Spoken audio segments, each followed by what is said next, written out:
Australian doctors find live parasitic worm in woman's brain.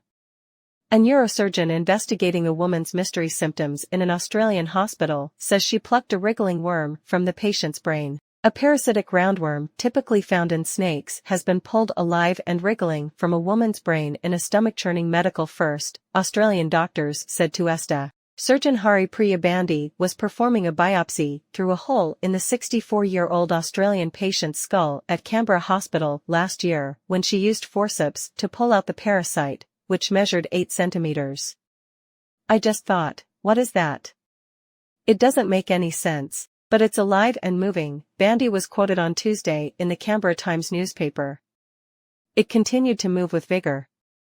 We all felt a bit sick," Bandi added of her operating team. It was a roundworm called Ophidascaris robertsi, which researchers said was a common parasite in kangaroos and carpet pythons, but not humans. "This is the first ever human case of Ophidascaris to be described in the world," said infectious disease expert Sanjaya Senanayak. "To our knowledge, this is also the first case to involve the brain of any mammalian species, human or otherwise." At the time of the discovery, the woman had been admitted to the hospital after experiencing forgetfulness and worsening depression over 3 months.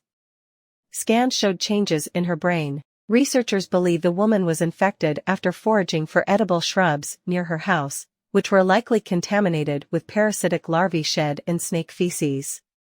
The parasite, which appeared as a string-like structure on brain scans, was then identified through DNA testing. "It is never easy or desirable to be the first patient in the world for anything," Senanayak said.